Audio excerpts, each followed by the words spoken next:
Actually, no, I do know. Yeah, it was really weird. Janine reached out to me one day and said, "Hey, do you want to be on my podcast?" I'm like, who are you? No offense to her. I had no idea who she was.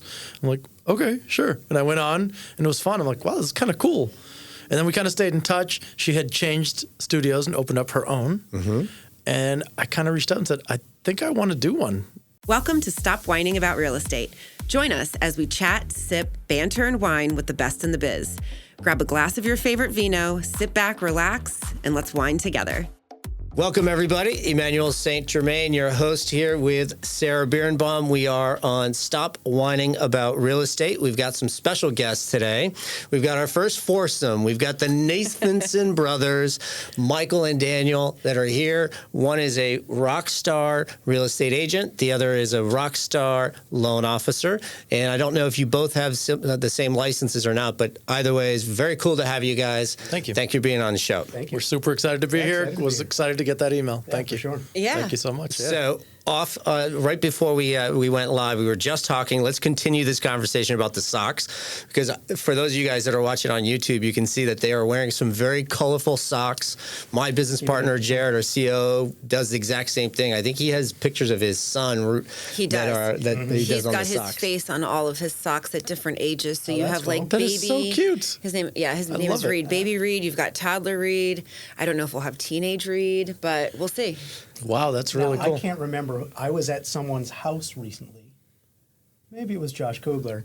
He had socks with our faces on it. Yeah. I was just going to say you guys should wear socks with each other's faces on it. Somebody else had socks with our faces on it. That's impressive. John Coppola's got a pair of socks with my face on them. Scott Abel has mine. Yeah. I think you guys have made it at that point. I mean, do you hand them out, or did that? Well, it's kind of funny. So we actually we host a happy hour once a month for like business partners and clients and stuff. And every December we do a holiday sock exchange. Okay. And it's kind of like a white elephant where you bring a pair of wrapped socks. Everybody picks a number. Number one picks one. Number two can either steal the first one or take a second one. And for the last few years, people have brought socks with our face on them. Socks with our face on it. Yeah, That's amazing. But we didn't get them. I wanted them, but never not once I don't think if either of us left our event, Thirsty Third Thursday with the bros, never not once the holiday party have we left with socks. So that's too funny. Maybe I should do that as gifts this year. With you on them? Oh. Well, I figure it's better than a bonus, don't you think? my wife might like it. Can I say with the way her neck just moved? Yeah. I would say that's probably not the idea. With you, all right. So enough about socks. Let's talk about, you guys are from the great state of Massachusetts. Sure. So there's 3 out of 4 of us here that follow champions. I'm the only native, and we have not. Panthers. Yeah. But we whatever. migrated. Count. I think I was reading your story when you came down in 99? Or I think 2002. 2002. Okay, 2002, and then 2006, something like that? something like that, like a year later or so. Yeah. Gotcha. Okay. So we've all been down here. I came down in 2005, so around the same time. What brought you to sunny South Florida? Let's start there. Yeah. So for me, it was really pretty straightforward. I was just getting divorced, or I had just gotten divorced, and our parents called and said, "Hey, we want to talk. Let's go out to dinner." And I thought I was going to get a lecture. Mom and Dad were together since they were 16 and 13. And I figured they were going to, okay. They said, "Hey, I think we're moving to Florida." And I went, "Oh, cool, me too.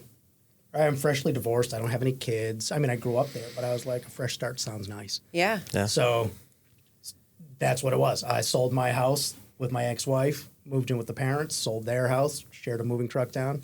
He came to visit about 6 months later. 6 months after that, he was here. Yeah. Very cool. Yeah, I was dating a girl. We were in love, having fun, and we were living in New Hampshire at the time. She was from New York.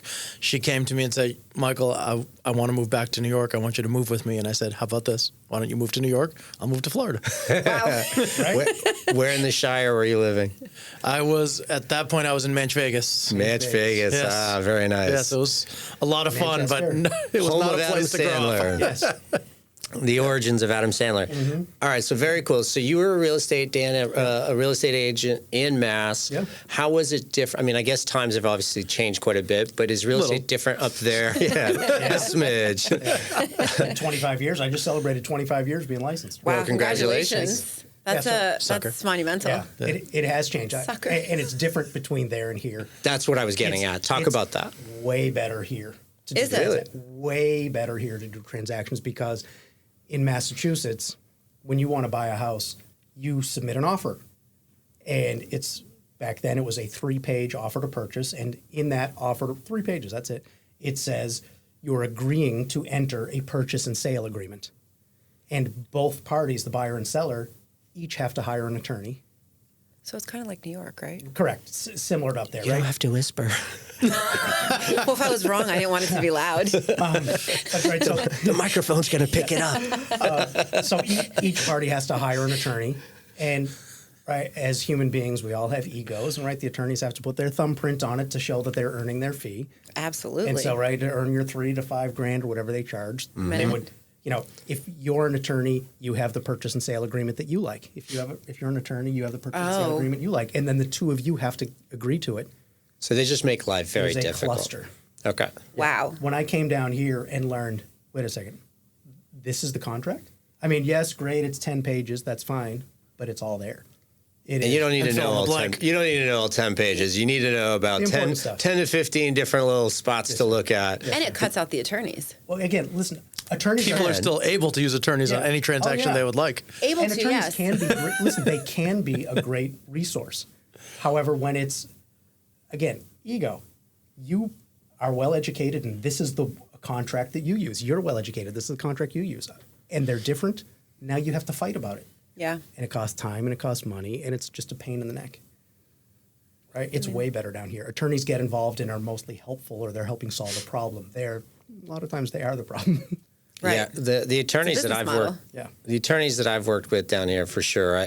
For us, it is all about problem solving, and I think that's first of all, that's what makes us, the three of us that are on this side of the industry, the successful. I mean, that's what all of our game plans are, right? We want to add value, whether you're adding value to your client, whether you're adding value to a client or as being a loan officer. And you obviously have an advantage of understanding the mindset of the way a realtor works, not just from having a brother that does it, but from having done it and having shown houses. Do you prefer the being a loan officer, or do you prefer being a real estate agent? That is a good question, Emmanuel. I'm curious to hear the answer to this as well, Dan. I think I know say the answer. shit on here. Sure, go I'm ahead. not thinking about that. Different. Honestly, they are very similar and very different. Yeah. Before being a loan officer, I didn't understand, obviously, what loan officers did. And like my brother says Go to all lunches. the I time, mean, that's really loan officers are right. dumb and they don't know what they're doing. And why is this taking so long? Wait, that's what agents think? Bro, Wow. we know it. please. And when I got into the mortgage is side, amazing. When I got into the mortgage side of the business, and I hear the loan officers about how stupid realtors are, and they hate them. Those are facts, though. And everybody hates title, and title hates everybody. Listen, I didn't appreciate what goes on Yeah. to get a loan done until I did it. And, Right. And I have told my brother, I can't tell how many times have I said, have some patience. You don't understand what's going on. The pettiness of I'm not some of the quick to stuff we anger, have though. to do. No, but it is. It's there's some of those things like you understand why they want it, Right. but it's not. This isn't the day of our parents and grandparents and where there's common sense lending and we know the family name for a long time. Right. You've banked with us for 30 years. Like Yeah. that's not how the world works anymore. No. So it's just come on, they make a ton of money. Do we really have to sort? Do you have to? There's so many little nuances that are just. I will say, though, from just a standpoint, because I'm not in any of these buckets. I'm on the relationship side. And so I have to balance the relationship with my loan officers and the buyer and making sure that's good. And then also with the agent and my loan officers, because I'm the face and I'm the relationship with the agent. And while I'm not fully in the loan and I'm not out searching for houses or trying to do that process with them, the agent is there for the really emotional parts of the buyer. And so they're getting the stress laid on them pretty heavily, and then they're looking at the loan officer and they're kind of going, please help solve this for me because I don't know how to go back to them without an answer. And I think that's where, and then the loan officer is like, well, there's a process that I have to follow, and the agent's like, I need a better answer. That's one of the things that I saw. And listen, I'm sure you say it. I'm sure I can't tell you. Like, I'm sure everybody that's here says it, just like my branch manager, Mo. How many times have we seen him say to the team, what am I supposed to tell them? Mm-hmm. Right? You have to do it. Right. You make a mistake, I have to make the phone call. Mm-hmm. Right. you forget to do that, I'm the one who gets kicked in the teeth. Right? But- Well, they don't do that at Choice Mortgage. No, it's different. Smooth. No, but here, I'll Always. tell you. 100%. Do you want to know why I was delayed in coming to greet you? And the individual I was just having a conversation with, it's exactly that. Even if it's my company, it doesn't matter. Yeah. People sometimes take a path of least resistance. People sometimes don't have those difficult conversations up front, right? I am not known to be the realtor or the client's best friend. That is not my reputation. It's not what I'm trying to be. Right. But I promise you, I'm a damn good surgeon, right? I don't make these mental mistakes. Sarah doesn't hear last-second closing issues about any loans that have to do with what I do because up front, I'm setting expectations. I might be a little tougher than someone else. I might say, no, I'm not submitting this transaction until I know where your money's coming from because I don't want to waste everyone else's time. Right? And a little sometimes less fluffy bedside manner. But what it is I don't pass the. Right, but there's no explosions at the end. Right. All that matters is they get across the finish line. Yeah. I don't pass the buck to someone else. Correct. Right. And a lot of loan officers will.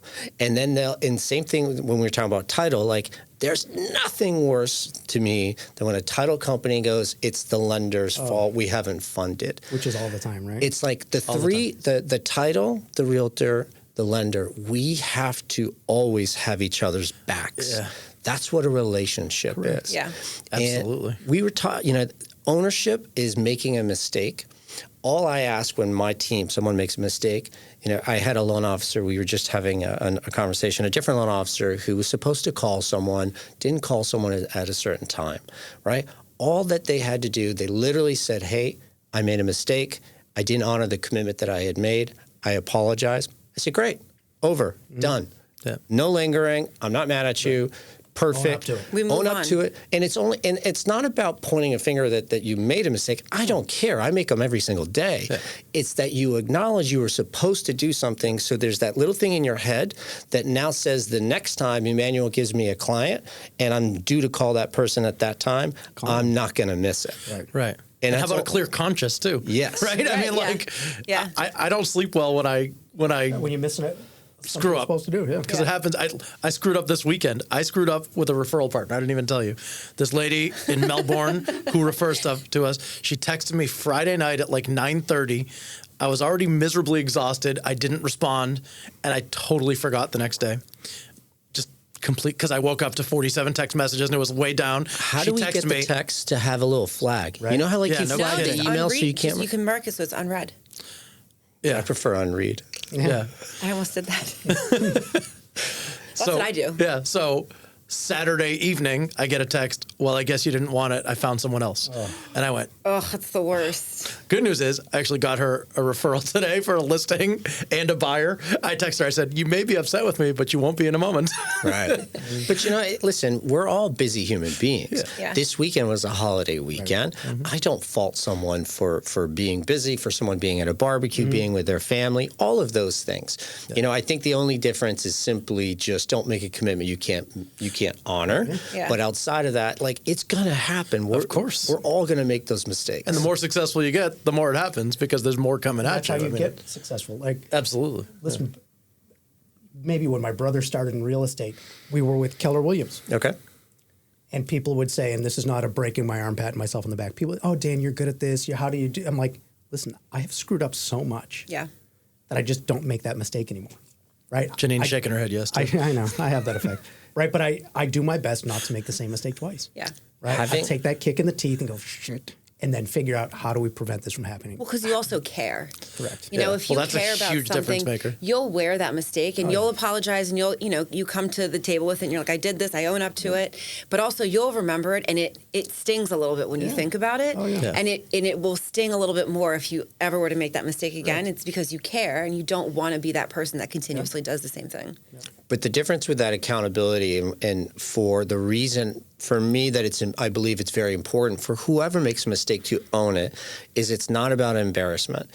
It's that when you go and I don't know if you've ever had to do it, I've had to do it where you made a mistake and you had to deny a loan and somebody didn't get paid. Right. Your agent partner who referred you didn't get paid.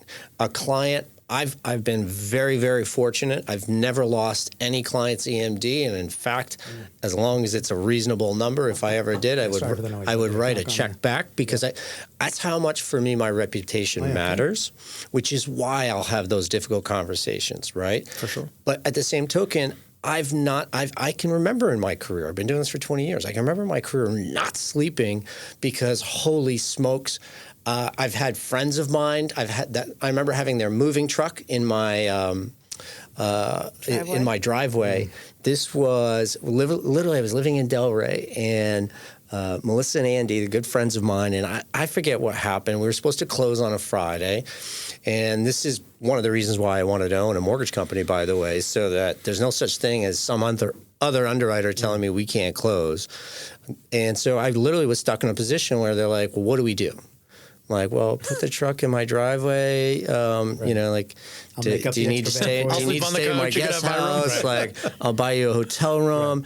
It's. I'm telling you, like, it doesn't take many times. No, to have that happens once, and you're like, we will. You close have on time. one of those feelings, and you just feel it to the core, because all of our businesses is referral based. Absolutely, it's not internet leads. I'm not sitting in some cubicle in California, never going to run into you guys.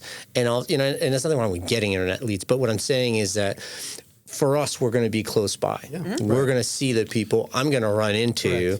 We see each other all the time in FAU. We're all big FAU OWL sponsors. So great job. It's funny you mentioned that, and I had a knot in my stomach from 6 years ago. Newer loan officer, doing a transaction in New York, referred by somebody down here. And I didn't realize that when the LE goes out and then the CD goes out, that there's an extra day in there. And on closing day, we couldn't close, which was, of course, Friday. So I had a delay over the weekend. And the moving truck was coming, and the work, and I'm just crapping myself that I had to make that phone call. Mm-hmm. And by the way, the attorney in New York shortened her vacation to be there for Friday for the close, right? Like, I get to make a few of those phone calls. But I'll tell you, I learned that fast. Yeah. And it just never happened again, and it never will. That knot is because you still cared 6 years later, and it still makes that knot. I've been on the phone. I've had to pick up pieces where a loan officer too, and and I think that for me as an owner of a company, like, I'll call you and I'll say, this is my fault, and I'll take ownership first. Number one, because I want people behind me to see that that's what you're always supposed to do. Yes, sir. Right. And so you lead by example, but it is my fault at the end of the day. Like, we should have closed. You're for whatever the reason is. And people don't, I guess a lot of people are employees included, they don't necessarily see the pressure. A processor, they hear it, but it's not the same thing. Right. Yeah. Right. The level of pressure that you get to deal with, and as Sarah said, so as a client, Sarah, the buyer, she's gonna call us, but she's really gonna call you, because for the most part, most relationships started with the agent referring us the client. And all of a sudden, so the second she gets stressed, she's calling you every 5 minutes. Even though they're questions they should be asking you and I, Dan. But she's calling Mike, and then Mike goes, all right, like, now he's starting to get stressed, so he takes it out on you. And it's just, it's nonstop. Not my brother. Well, none of us anymore, because since we've made our mistakes, we're now mistake free. Absolutely. Well, yes. Again, but not us. But like, think about the closing just this week about the package that was going to be there on Friday afternoon. By Friday not at 5. Either of us, a different lender. Yeah. On a holiday weekend. And it wasn't there. The title company went into the office on Sunday to check. Yep. She texted me. She's like, nope, it's not there. I'm calling my clients. I'm like, don't come to closing at 10 a.m. on Tuesday, because it was a holiday weekend. Right. Said, we'll let you know. Right. And people don't understand that stress to make that call to people. Again, like, I'm sure we all take that to heart. Yeah. This is where people's kids are going to sleep. Yeah. Yeah. Like, this is a big deal. Well, it's also like a really big process that they've been working on for a while. Yeah. Correct. And listen, on the side of the loan officer, a lot of people don't realize, my brother's fortunate. He's not paycheck to paycheck. Right. The vast majority of realtors out there, right? The statistics. And loan officers. The average is what, 4 transactions a year for the average realtor? Yeah. If the average commission is, let's go crazy and say $5,000 per closing, that's $20,000 a year. Right. That's below poverty level. I mean, no joke. I know people in the title world who tell me that upwards of half of their closings, those agents are using those commission advancement companies. Oh, yeah. Because they need the money. That's what I mean. It's like people don't understand that. That's why a lot of when there's brokers have them. When there's that delay, that realtor needs that closing to pay their own mortgage. Yep. So To let's put their use kids that. in school. Let's go with that real Or quick. bills that they because haven't paid because they've been waiting for it. Does that mean, all right, because now I'm a capitalist, and so you're telling me that, in my opinion, a lot of those agents shouldn't be in this business anymore. They should go do something else, which leads and paves the way for the professionals to do more transactions and for our ability to make more money getting some of these other individuals. And it's not just about money. Obviously, with the money, it's more about the service and making sure that the client gets everything that they need.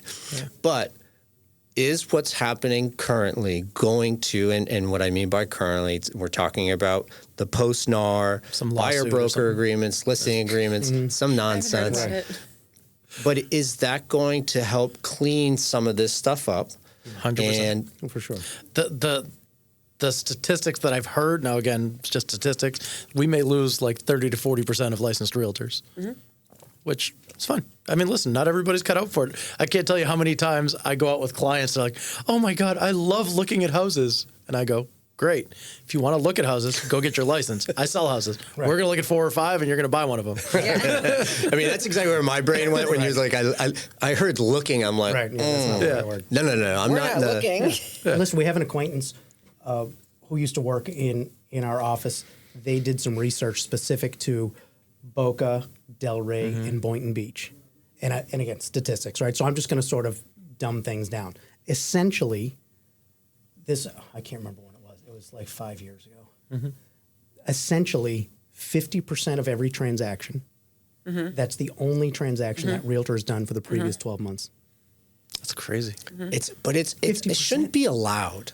It's only hundreds of thousands or millions of dollars. Well, listen, people start somewhere, which great. We all started somewhere. Yeah. We're all beginners. However, if you're not taking it somewhere, like we have a fiduciary responsibility to people, to their biggest investment, to where their kids sleep. But you don't. You don't technically have fiduciary responsibility. You don't have a board that says, hey, if you don't do this, if you don't do enough hours, if you don't do enough transactions, we're rescinding your license. Right. That's what should happen. Absolutely. That's how you get to a point. So like what I love about what's happened with our industry is that for the loan officer side is that companies don't let you hang their license. So we have a role we call the part-time loan officer. You're not touching the client. No. Right. You're giving. It's not about the money. I'm happy to pay you, but we're going to have a full-time loan officer who does this every day because for that same very reason, like you guys, I care about the client experience. And you can't tell me you have a great client experience if you're a realtor and you do one transaction a year. I call you, I'm moving down, and this is your only transaction. You're telling me you know all the neighborhoods to go to? Right. You're telling me you know how to navigate MLS to find everything? You know all the school districts, you know, and you know more than one city, of course. Right. You know, so no, absolutely not. Like, there's no way that you, with such inexperience, imagine playing, so we're sports fans. Imagine you play in one game a year, and then now you got to go the following year, and now you got to suit up and go play. You know how rusty you're going to be? Correct. I talked about this yesterday. Do you want a surgeon that does one heart surgery a year to be how about this? Think of the heart transaction surgeon? that we just talked about with the inspection period. Oh, yeah. I just had one.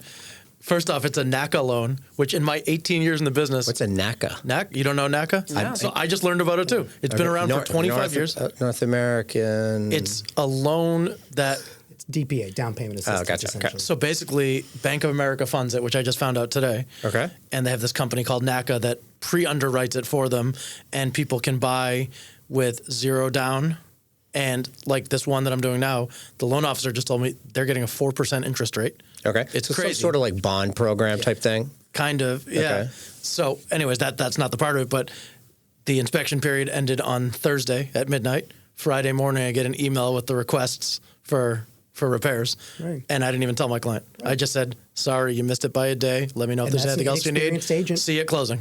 And now their buyer, Is paying the price. they're not able to. Literally. They're literally right. They're not able to request repairs. They're not able to negotiate it.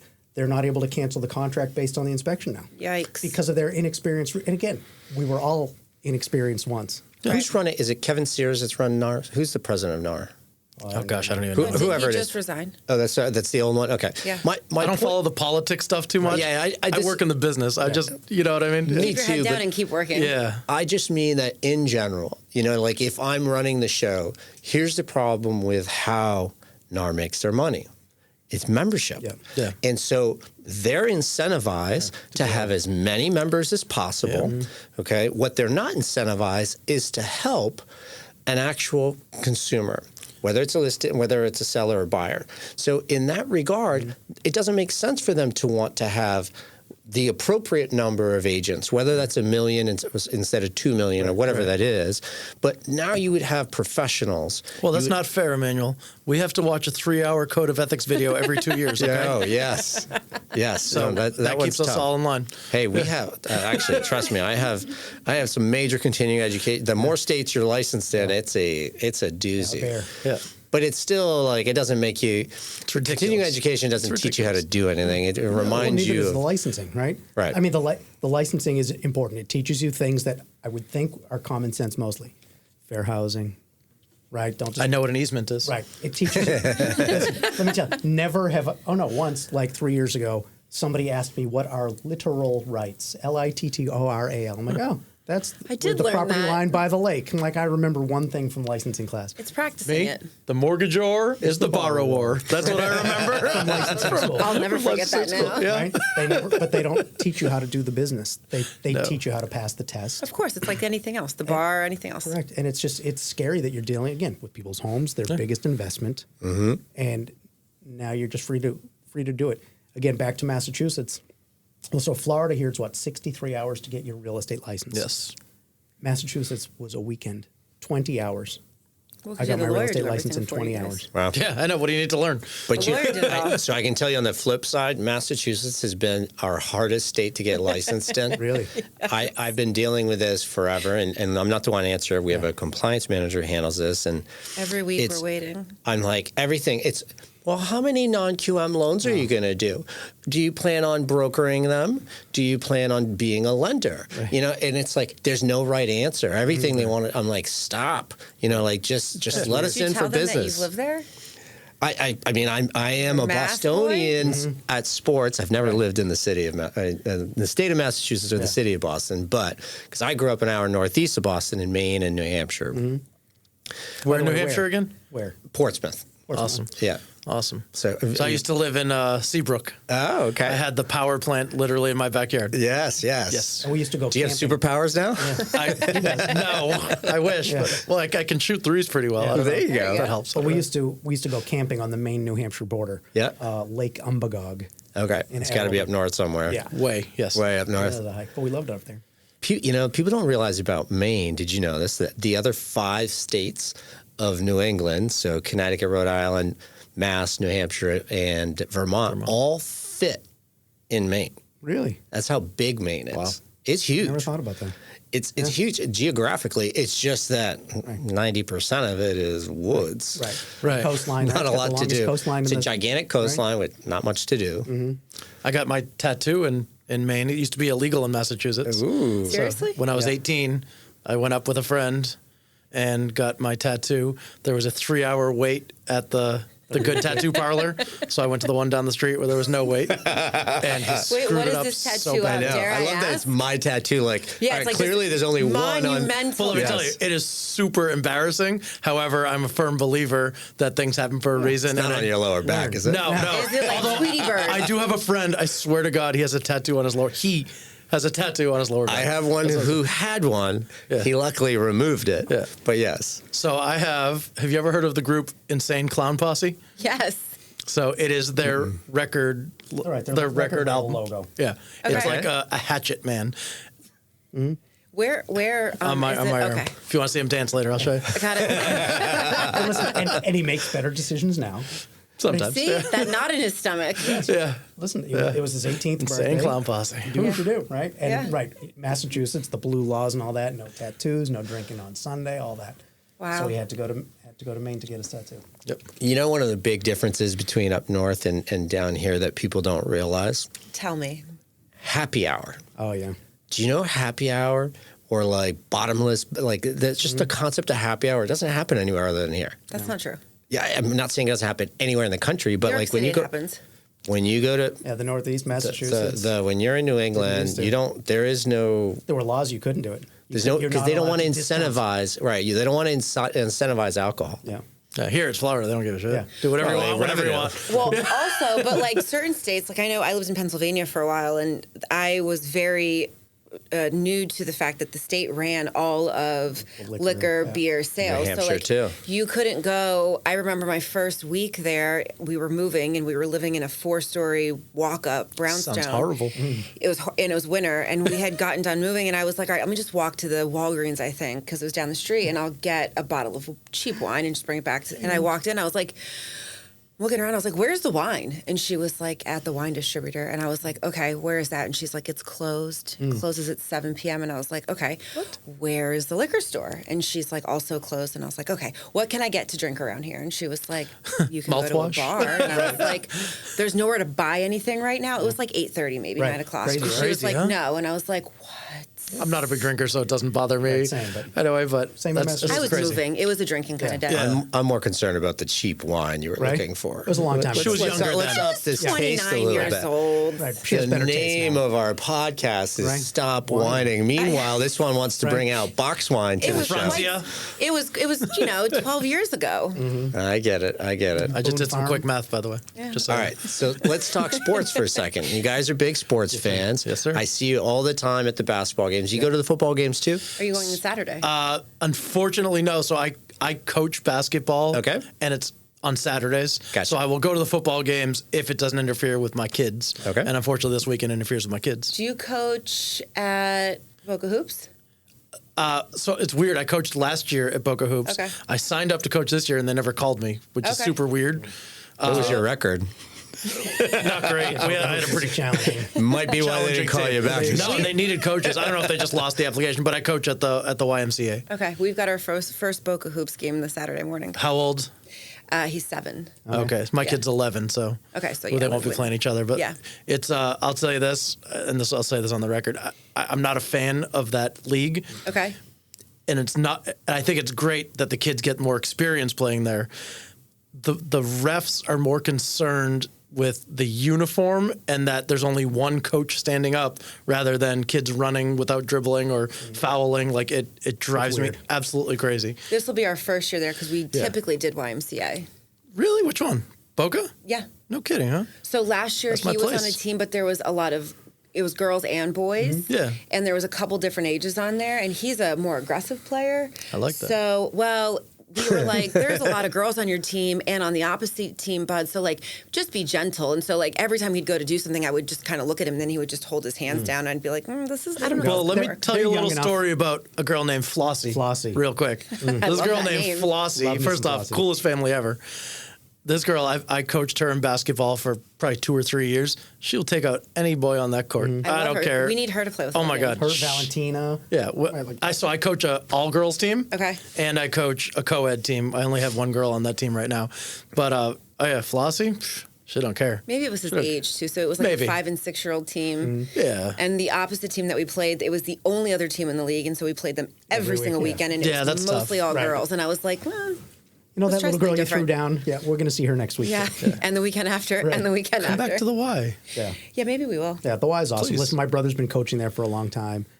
People request to be on his team because he's good at what he does. He cares about the kids. He wants the kids to be better people Do and well. learn and grow. And, like by it. the way, let's win. Right? Yeah. Like Yeah. it's all that. It's fun. I love it. We'll come back to the Y. Listen, if I could, honestly, I would quit real estate today if I could make a career coaching Coaching. it. Coaching full time? We'll come back to the So Y. can you tell his passion? That's why we don't go to every FAU football game.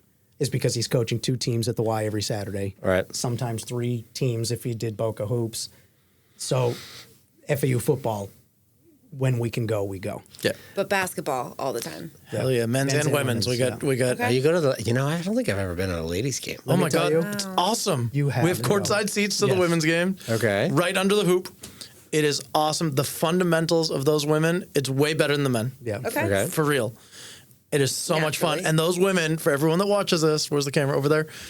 Come out. The women deserve to be They're watched. so good. I'll check it out. They fight. They have. I know people. I can They get you tickets fight? if you want. Well, they fight for. I mean, They fight for the play ball. hard. Yeah, Their heart's they're no into it. jokes. No, I get it. With the coaching, I think I could probably step up and be patient, but I'm pretty intense. I've heard stories about you from Lifetime. Once I heard that you're a baller. First off, Right. I was decent, but I don't know, 5-6 ACLs later, who knows? We're now practically in canes now. I'm just kidding, but I can be really intense, and which is like I would do well in coaching football. Yeah. Basketball at a higher level, like the kids have to be. Not that I want to yell because I don't yell at anybody, but I'm going to be. Direct. I'm very direct, no doubt about direct. And I want you to. The problem with being so passionate is that sometimes it like Comes out excitedly. yes, and you're like I'll give you a great example. Did you watch the Miami UF game this weekend at all? Oof. No. No, I saw. So being from Boston, we don't really care that much about college football. No, I get it. I've only adopted it since I came down here. I'll give I'll watch you highlights, but I don't. Right. the Miami quarterback, right? And I'm sure that this is an unpopular opinion, but the way that I played the game, when I see somebody who just slowly, right before they go out, they look at the other player and then they kind of curtsy over, I would have knocked that guy out, right? And I would have started a fight. But the point is that you have to show, same thing, it's no different on the basketball court. You have to own the presence. You have to own your space. Absolutely. Right? You have to, when you're setting a pick, I'm not talking about put your elbow your out, dominance. but be strong. Absolutely. Right? If you're going to do it, do it. Absolutely. And this guy, he's a great athlete, you can tell. The game's a little too easy for him. And because of that, instead of getting the extra 5 yards, he'll just scamper out. Little things like that. That drives me crazy too. For me, as a player who had way more heart than I ever had talent, that bothers me. Yeah. Right. Well, that's Right. the differentiation. Guys like me are going to run through a wall, Yeah. and then you're just Right. acting all and you're letting your curtsy. team down. by Right. that. You're Christian McCaffrey without the talent. Yes. Also, I don't have the hot wife either. But Or the famous dad. Or the, yeah, and brother, and he's got a few things on me, but it's close, real close. So, all right, what else? What are our other passions? So we got real estate. I know we got FAU. We got coaching. What else are you guys into? Yeah, I mean, I'm a giant nerd. I still collect sports cards. Okay. I love it. What's your most valuable sports card? Most valuable would probably be my Mookie Betts autographed rookie 9.5 out of 10 rated. Well, he's making a fan. I'm a nerd. I'm No, sorry. here's what it is. I love it. I could give two shits about baseball cards or football. I don't care. I so love his excitement for Yeah. it. Like I Turns don't- into like a kid about I am it. such correct. a loser. Like you could Look, see I it. You could see it on his I have a face. question about this. So, is this a card that you stumbled upon, didn't realize that it was valuable, and like had it? Well, Mookie was a No, Red Sox. He was a player. Red Sox. So I collect all Boston, everything. Okay. I collect other stuff as well, but anything Boston I'll keep. So when he first came out, they knew he was going to be decent, but they didn't realize he was going to be Hall of Fame caliber. So I bought the card, I think for like $10. Right. Okay. And, it's worth a good amount more than that now. Okay. Have you ever been to a World Series game in Boston? No, Not in Boston. unfortunately, no. Wow. Have you? So I've done everything for the most part, except I still need to do the Super Kentucky Bowl. Derby. Super Bowl, I went in 03 Nice. to see. Oh, 03. Wasn't that the year before? Oh, no. No, 03 was Red Sox. so that's 03 was in Houston. Not baseball. This is football. Super Bowl. yeah. Yeah. So it was against Jake Delhomme and Carolina. It was a last minute field goal. Awesome. Which Mr. was Vinatieri. a great time. Yeah. And I went to World Series. I was at Game 5 of the 04 against the ALCS against the Yankees, Awesome. which is the best. There's nothing. cool, right? Nothing. Was better Game than 4, was beating that the Josh Yankees. Beckett? Game 5. No, Game 5 was the one that was 16 innings. It was on a Sunday, right. and we thought we were going to finally go home early because one of the big things You that had work in the morning and loans to process. well, this is '04. I was selling cars. So, but back then you could go out, have drinks, and show up to work on time because I was in my early 20s, mid 20s, whatever it was. Like, doesn't quite work. Like now it's like, oh, I got to go at halftime. Sorry, guys, I got to get to I gotta bed. get to sleep. I need some shut eye. So that's cool. Yeah. One of my things that I always wanted to do was go to an All-Star game. And back when it was in Miami, I did get to go to the All-Star game and the Home Run Derby. That was really cool. And something you might like is 2008, I was at Game 6 when the Celtics beat the Lakers to win the championship. Wow. Very I was cool. at the game. My buddy, Amit, I'd already moved down here. He called me, and I just had my first kid. He was born in March, and this was June 16th is when he called me. And sorry, I got that in my eye here. All good. And I went to my wife, who's from Brazil, doesn't know anything about basketball, could care less. And I said, honey, this is a once-in-a-lifetime experience. Big deal. Can I go? to go. We have an infant. We don't know what we're doing. She's like, go ahead. So I went to Boston for less than 24 hours, saw the Celtics win a championship, and then flew home. It was one of the coolest experiences right? That's Yeah. awesome. ever. Oh, my God. It was unbelievable. Yeah.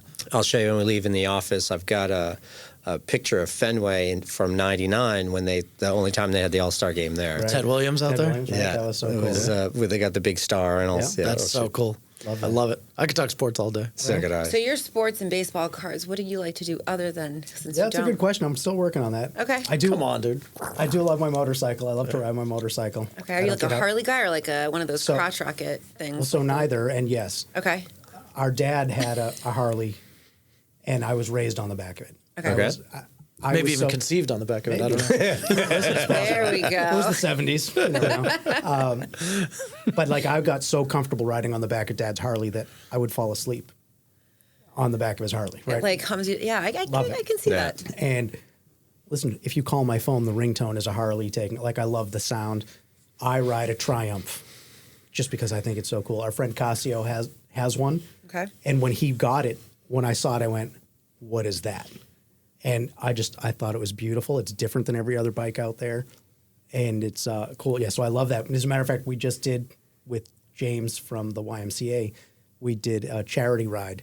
Cool. The Distinguished Gentleman's Ride. That's pretty and it's cool. to benefit like the Movember kind of stuff, right? Okay. Men's health, mental health, and prostate health, and all that, and raise a bunch of money and ride motorcycles and meet some cool people. Yeah, so that's fun. I do love that. Do you ever worry about? I mean, there's some bad drivers Always. here. I worry all the time. I consider selling my motorcycle all the time. Yeah. Right? I'm a safety guy.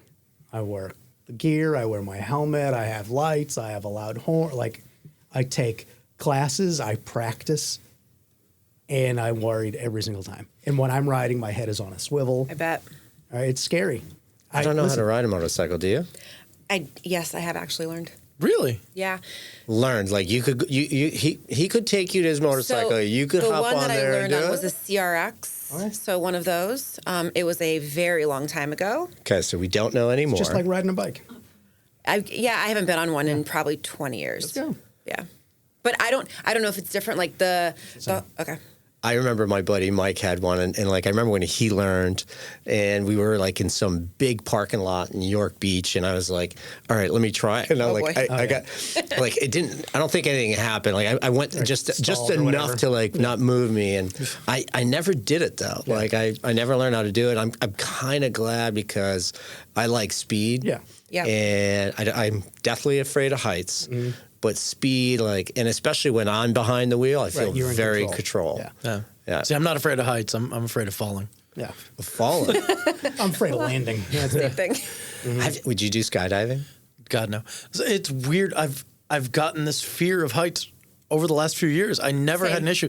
Like, even going on my roof at home, if I have to do something, like on the roof, sweat is like pouring off of me. It is Yeah. horrible. Hanging up Christmas lights on the house is horrible for me. Yeah, as a kid, I wasn't afraid of heights. As a teenager, in my early 20s, but lately, like it has become a real thing. I don't even like if I'm in a hotel and there's a balcony. Oh, yeah. I Get won't that even vertigo. Like, I Can't don't even go to the edge. edge. I can hold And there's on. a to, like, railing. Or How it's- about my brother and I were in Las Vegas for like the Remax convention or something 10 years ago, and we went to the Stratosphere Hotel. Oh yeah, And down at the bottom, we discussed what we were going to do. Like, there's one thing, right? What was it? There was one ride. The big shot. Oh, yeah. Shoots you up the needle. But we're like, okay, we're not doing this. We're not doing this. Oh, we were going to do the Extreme. Which is like a side-by-side toboggan, essentially. And there's like 8 seats. And what it does is it lifts up and it shoots out over the edge of the building. It just hangs over and then it pulls 100 feet in the air. Yeah. Absolutely And not. we said, listen, okay, we'll do that, but we're not sitting in the front seat.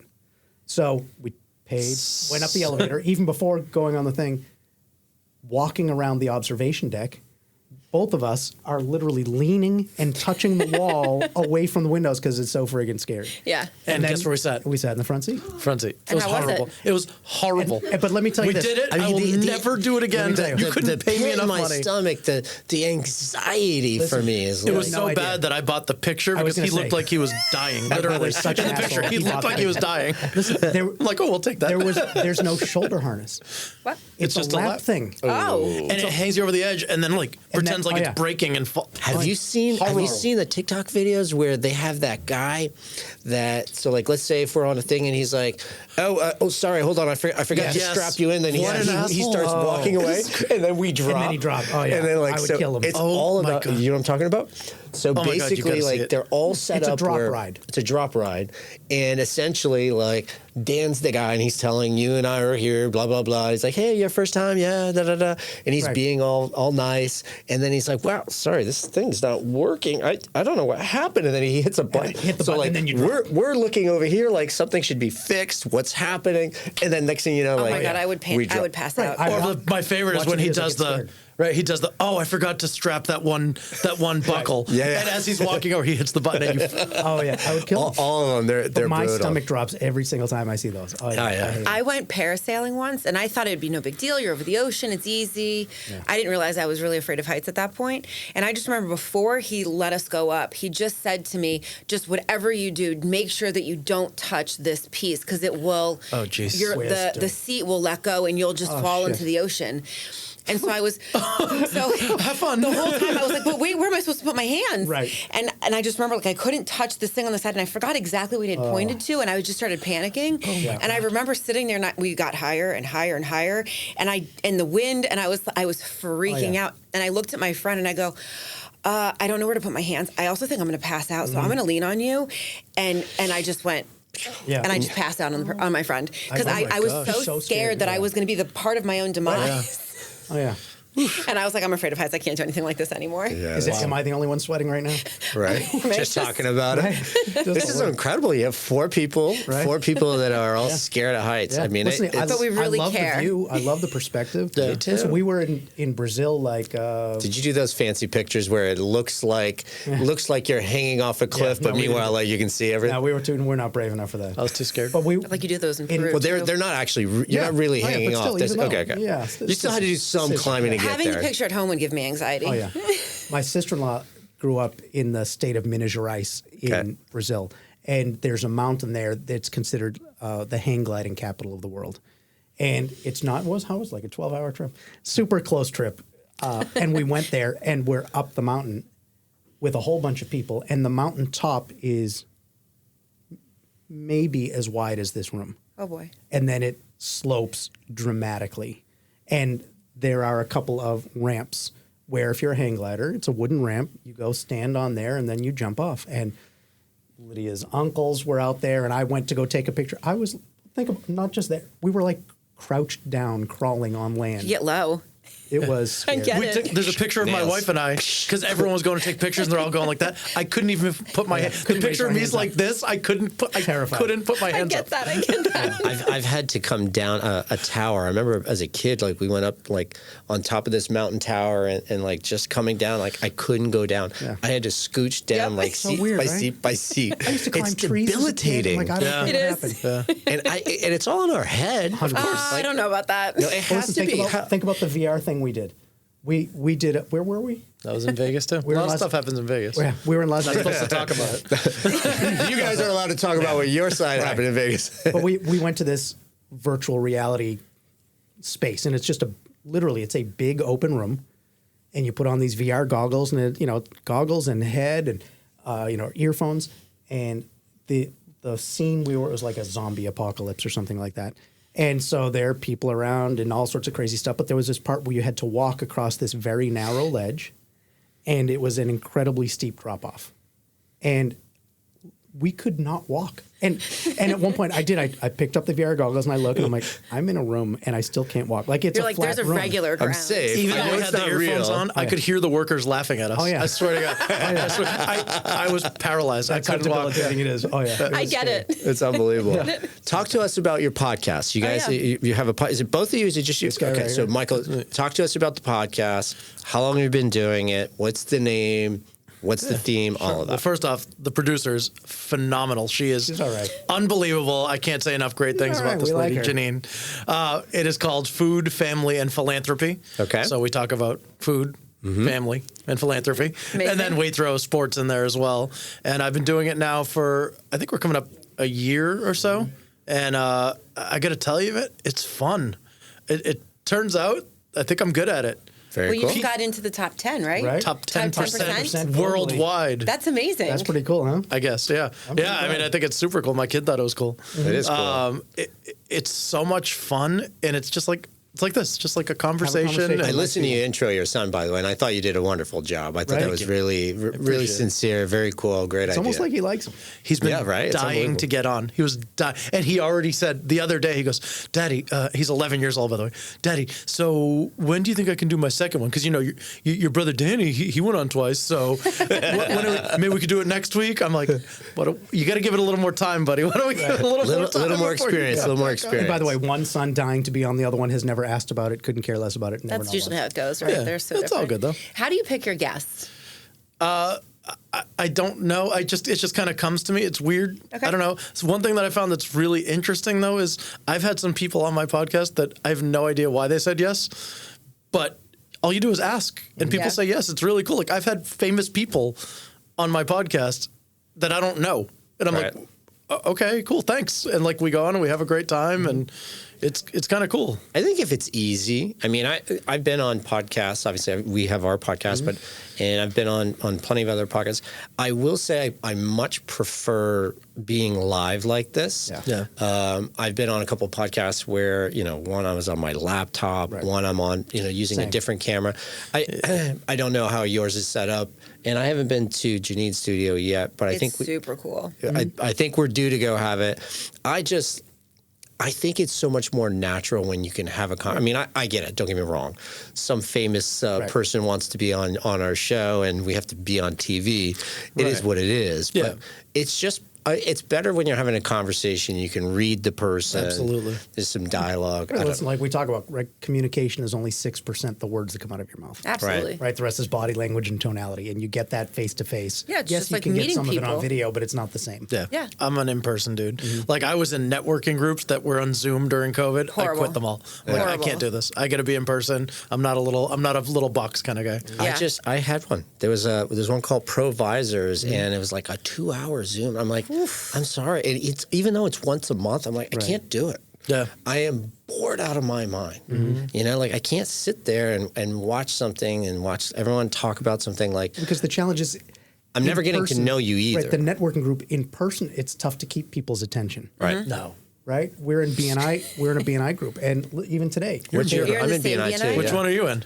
Maggiano's Wednesday mornings. Oh, that's the second best one. Yeah. That's cool. we're Are you guys the Maggiano's- first we're best one? Maggiano's Wednesday Ask afternoon. the staff Yeah. who the best one is. They'll say ours. Interesting. Wednesday lunches. Yeah. But again, you know how everybody's on their phone. It's tough to keep people's attention when you're face to face. When you're on Zoom, Forget about it.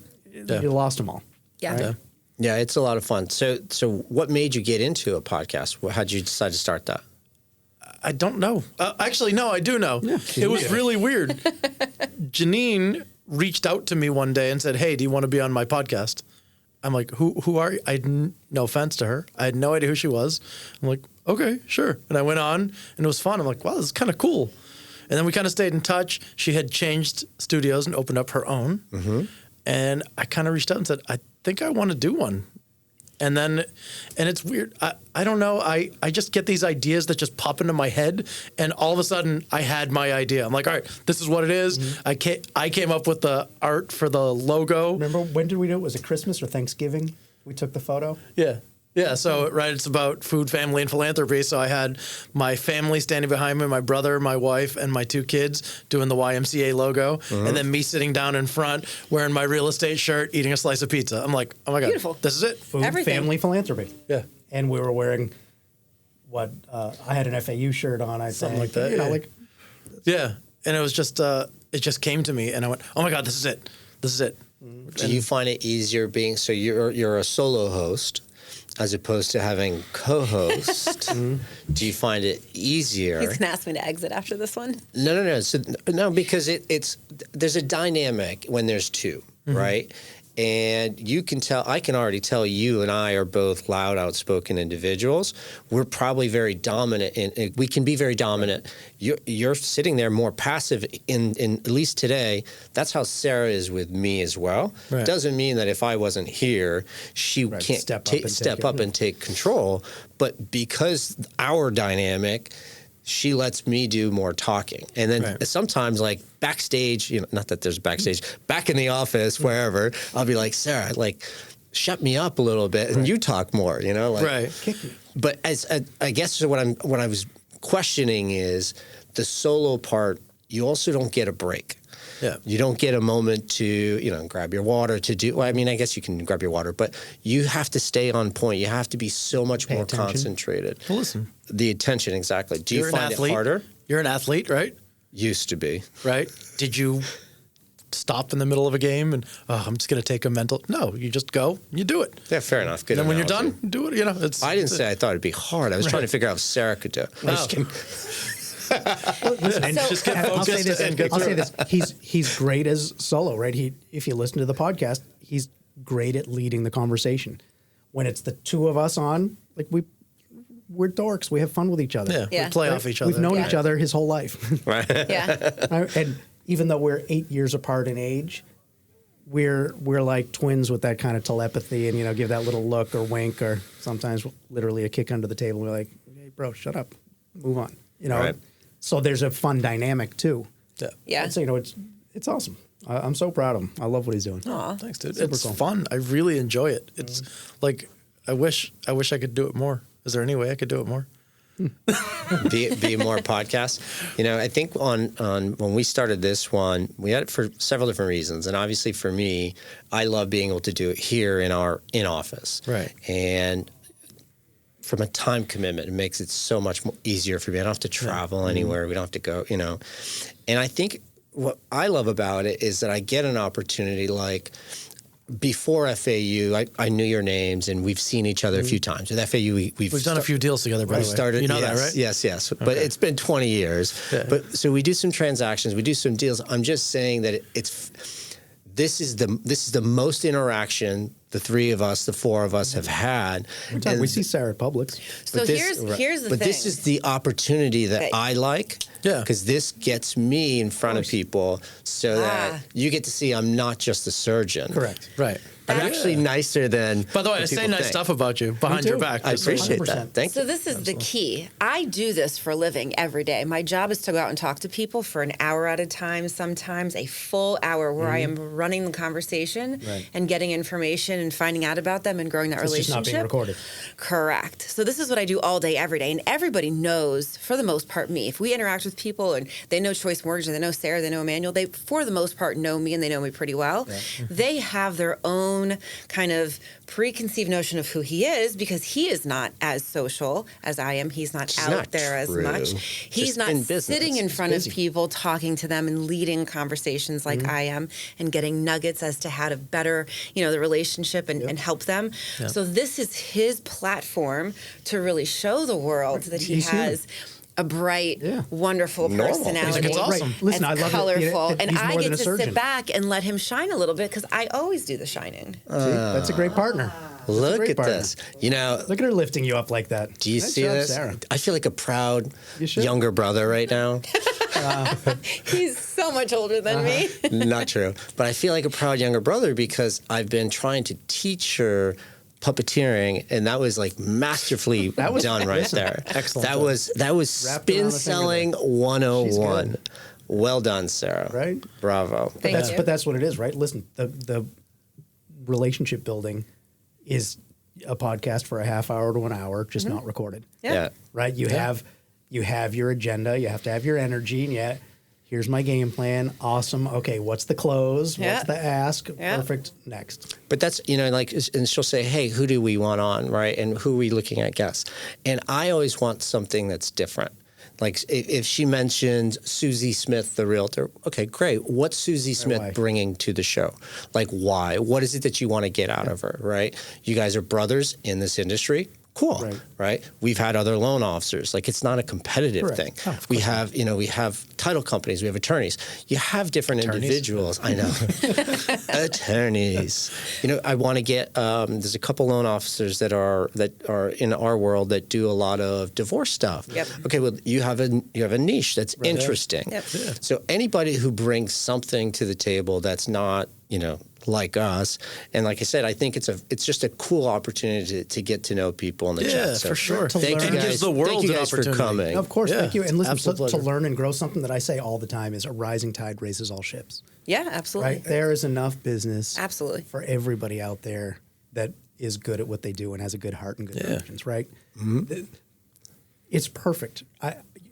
There's no need to be scared of anything because you're great, right? Well, there's only one you. We say great things about you guys, just so you know. I hope that's okay. No, thank you. I Right, appreciate because that. listen, at the Likewise. FAU games, like we bring people and we'll say hi to Emmanuel. Like, who's that? Oh, he's Emmanuel, loan officer, Choice Mortgage, owns the company. And we say great things, and they're like, "Oh, but Dan, you do." I'm like, yeah, there are other great mortgage people out there. It's okay. Yeah, and Yeah. I feel the exact same way. It's not there's so many wonderful people that do lots of different things, and it's not about competition or any of that stuff. Especially in a space where now more so than ever, like we are all working together. We're also coming out of 2 years of a housing recession. Where listen, if you survive the last 2 years, you have to be good at what you're doing, Right. right? Because There's a lot level of people respect haven't. for each other. Right. Yeah. There definitely is, and the grind. Yeah, for like sure. this is the locker room. Yeah. You're stepping Just into no the locker locker room room talk, right now, okay. Sarah. The ladies around. Yeah, no snapping the towels. Exactly. Well, listen, guys, it's been absolutely a pleasure. If anybody wants to get a hold of you, please let the audience know. Tell them about your podcast, your contact information. If they want a realtor, if you want a loan officer, please hand out your info. Sure. I say, just listen. It's easy to get both of us. Sold. This came to me in the middle of the night, by the way. Sold by the Bros. Soldbythebros.com. I love it. Gets to us. Our the phone number for the office is 561-509-5565. But again, we're around. My brother's podcast I love, right? Food, Family, and Philanthropy. Yeah. Absolutely. Yeah. Check it out. Check out the podcast. Check out their website. Thanks so much for being on the show, guys. Thank you See you so at much. FAU. Thanks. Yeah. Okay, that's enough whining for one day. We are so happy that you could join us today on Stop Whining About Real Estate. So please, not only listen, but subscribe, follow us, download, share, and if you're feeling it, give us a 5-star review. Hey, and if you'd like to be a guest on the show, please email stopwhining@choicemortgage.com. Thanks so much.